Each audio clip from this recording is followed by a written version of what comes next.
নমস্কার বন্ধুরা, এই কুকুরটাকে দেখুন। এই কুকুরটা 2019 সাল থেকে আমাদের বাড়িতে ধারে কাছেই খায়, মানে আমার বাড়িতেই খায় 3 বেলা। এটা মানে ফিমেল কুকুর। তো এটা রিসেন্টলি বাচ্চা দিয়েছে। তো বাচ্চা দিয়ে আমাদের এখানে দেয়নি, আমরা দেখাচ্ছি। তো আপনাকে একটা কথা বলতে চাই, যে বাচ্চা দিয়েছিল, তো এক জায়গায় দিয়েছিল, সেখানে তাকে তাড়িয়ে দেয়। তো সেখান থেকে এসে অন্য জায়গায় ছিল, তো সেখানেও মানে তাড়িয়ে দিয়েছিল। তো তারপরে আমাদের কাছে এসে উঠে, তো আমরা আমাদের বাড়ির বাইরে, মানে আমাদের বাড়ি নয় এটা, বাড়ির বাইরে এরকম একটা ছাউনি করে দিয়েছি, দেখতে পাচ্ছেন। আজকে সকালে আর কি এসছে, মানে এসছে বলতে আমরাই নিয়ে এলাম, গায়ে জল দিয়ে মানে একদম ভিজিয়ে দিয়েছিল। এরকম অবস্থায় ছোটো ছোটো বেবি হয়েছে, দেখুন কি সুন্দর, কিউট কিউট কিউট। দুটো এর মধ্যে ফিমেল আর দুটো মেল আছে। তো এদের এরকম একটা ছাউনির ব্যবস্থা করেছি আপাতত। আরও কিছু দেবো, মানে ঢাকা তলায় এই এই করলাম আর কি, তাই আমরা ভাবলাম আপনার সঙ্গে শেয়ার করি।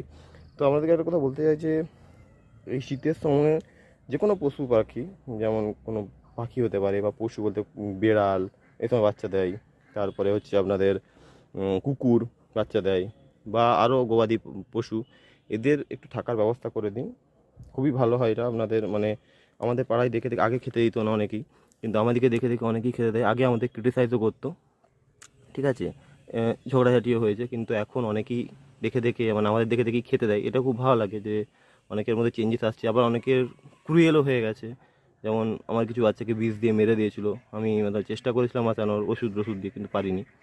আর ফাইন্যান্সিয়াল কন্ডিশনও খারাপ ছিল, তো স্টেরিলাইজেশনও হচ্ছে না।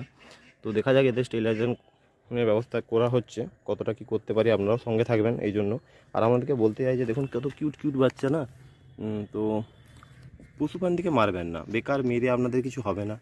তার থেকে দুটো খেতে দেবেন, দুটো বিস্কুট দেবেন, বা কিছু না পারলে অন্তত তাড়িয়ে দেবেন, তবু মারবেন না, বা গরম জল দেবেন না, ওদেরও কষ্ট হয়।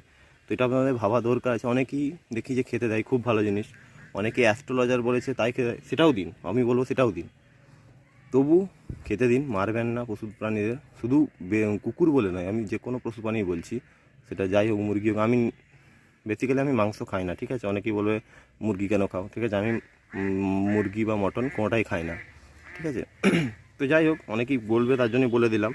তো পশু প্রাণীকে মারবেন না, খেতে দিন যেমন পারবেন, তাতে আপনাদের মানে ভালো হবে, খারাপ আপনাদের হবে না, আরও আপনাদের ক্ষতি কখনোই করবে না যদি আপনারা ওদিকে ভালোভাবে ট্রিট করেন। আসলে অধিকাংশ কুকুরই রেগে যায়, কেন কি অনেকে মারে, আমি দেখেছি নিজেও, বারণ করলে গালিগালাজ করে, কিন্তু অনেকের মধ্যে অ্যাওয়ারনেস নেই। আমি উন্নত কান্ট্রিগুলোতে দেখবেন যে পশু প্রাণীকে এত হিউমিলেট করা হয় না, কিন্তু আমাদের এখানে করা হয়, যেহেতু শিক্ষার একটা ব্যাপার থেকেই যায়, আপব্রিংয়ের ব্যাপার।